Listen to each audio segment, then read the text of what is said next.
use. Nobody's actually black. Nobody's actually white. No one's actually these literal colors. You're saying, in essence, that there's no such thing as a race.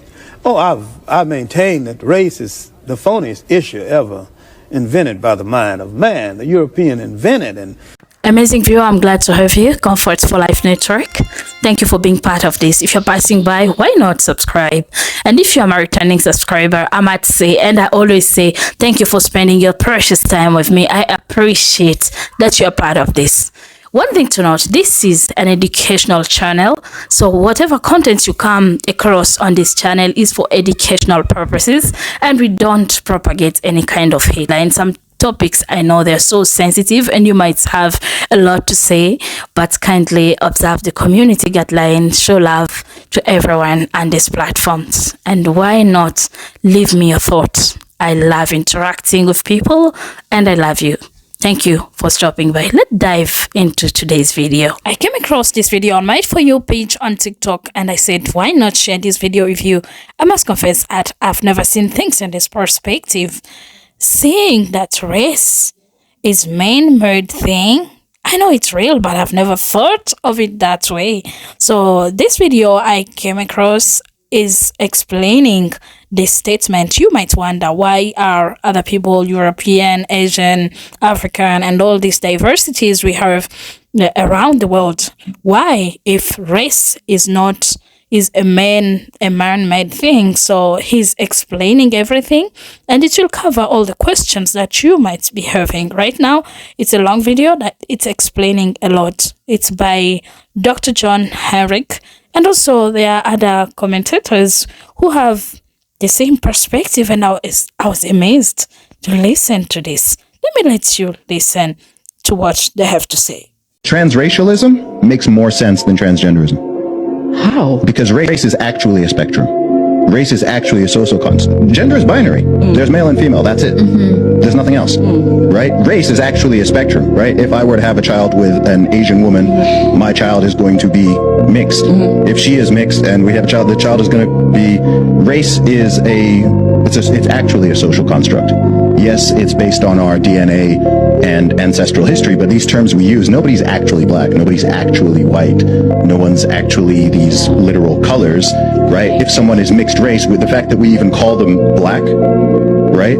If we call Drake black or we call Barack Obama black, right? They're just as white as they are black, but due to the social construct, we call them black in many cases. So it's actually socially constructed, and it's genuinely a spectrum. the European invented and developed the concept of race. There's really no such thing as a race, because nature created no races. The whole race is a man-made thing.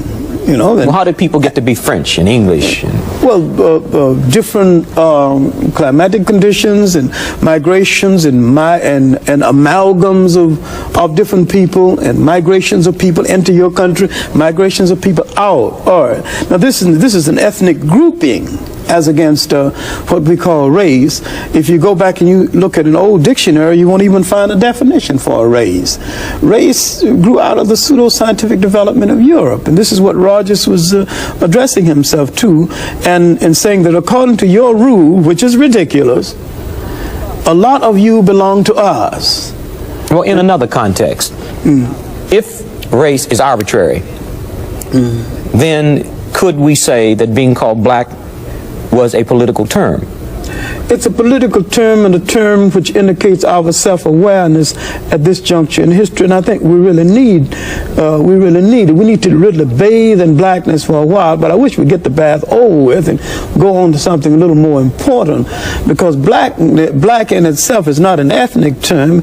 Black tells you how you look, but it don't tell you who you are. Tracy, you know I love you so much, but I have a confession to make. I'm black. You're what? John, how come you didn't tell me you were black, you lying son of a bitch? You know how much I hate Nick. My family hates it. Oh, I'm disgusted. You didn't see that he was black? Jerry, I never even noticed. I was so totally in love. we are essentially an African people. Wherever we live on this earth, we're essentially an African people. And we relate to the millions of African people throughout the world, including the uncounted millions of Africans in Asia. The word Afro-American or African-American would probably be more appropriate and more honest and more in keeping with what we actually are, because all of us are not positively, physically, real jet black.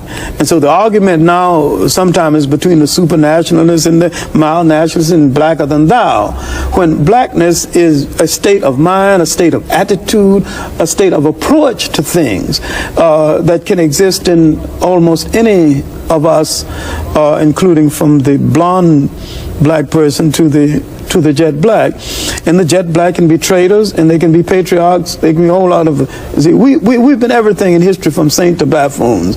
We are complete people, and we need to start looking at ourselves as a complete people. As black does not care what the weather is outside. Black is comfort. Black is sexy. Black is mysterious. Black is, I don't give a fuck if I'm sweating, I'm wearing black. Black is the outfit of the day.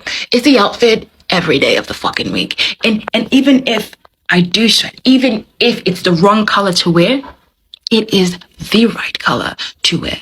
Can I get an amen? Okay. But seriously though, I couldn't. I had a whole ship closed, and I just couldn't give a fuck because this resonated with my soul. You know what I mean? My soul said, Steph. And I think that once we convinced ourselves that we're black and beautiful, we'll stop saying it and just go ahead and be black and beautiful and release a whole lot of energy for more important things. All right, since you said that J.A. Rogers was a chronicler that related events, what is there in these two volumes in terms of facts that would be beneficial to black Americans in the regaining of our lost heritage? In terms of facts, is that J.A. Rogers goes through history and places in proper perspectives with documents the role of the black personality in history, beginning from the origin of man in Africa to the present time. And I'm saying that black people need a measurement of the role that they have played in history. And Rogers was the pioneer in the search for the black personality in history and his role. And this is important because through Rogers, in his first volume on the Old World, you can see what the Africans achieved, and what the Africans not only achieved within Africa, but the conflicts among African and how these conflicts were settled. Egypt was invaded from within Africa, which began the decline. That was the Kushite invasion, led by that magnificent trio of black generals, Castor, Pianki, and Taharqa. And the interesting thing about these men, especially Taharqa, the last of the trio, is that he not only controlled what is Kush, which is part of Ethiopia and the Sudan of today, and Egypt, but he invaded Libya and practically all of the Middle East, Saudi Arabia, Iraq, and Iran, all in those areas. And in those areas, he found both friends and foes. Now, if he found friends and enemies, if he found people in the Middle East willing to fight with him, he a black general. This tells you that color wasn't such a major factor, but the power, the rise and fall of power. Rogers tells us some other interesting things in Volume 1. Actually, I wish we had time just to deal with Volume 1 alone, because it tells you of the early European invaders of Africa, after he finished telling you about Akhenaten and the great queens of Egypt, and that woman, the first truly great woman in history, Hatshepsut, about the black generals who served in white armies. Cletus Nigra, who was one of the commanding generals in the army of Alexander.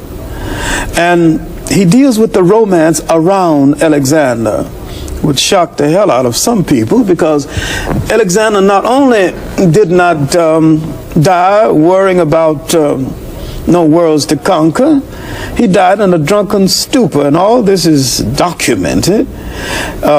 He threw a dagger at Cletus Niagara, the black general, who differed with him in front of his high command, and he died in self-reproach after this act, not worrying about no more worlds to conquer. It's another thing. And another aspect of Alexander, which I call the so-called great, that we need to take into consideration is that Alexander was a magnificent diplomat, probably one of the most brilliant diplomats ever. He really wasn't much of a warrior. In fact, one of the main reasons why Cletus Niagara could kid him, because he had saved his life on the battlefield a number of times. And Alexander, after he got into Asia Minor, was ridiculing Greek soldiers. And Cletus Niagara, the black general, told him, you wasn't, as for Greek soldiers, you really, in effect, not so hard yourself. And he reminded him of the time that he saved his life. And Alexander was a little bit embarrassed and insulted by having this mention in front of his high command. And he was drinking too much at the time anyway. Now, that takes a whole lot of romance out of history to treat Alexander that way, but it's documented true. That was it about this video. Thank you so much for watching to this extent. We've learned a lot. So stand up and take your heritage. There's nothing that is holding you. So there's nothing as race. You know, race is something that brings limits. It limits people on certain territories, saying that you can't conquer here. But go and conquer the world. You have all it takes. There's nothing as race.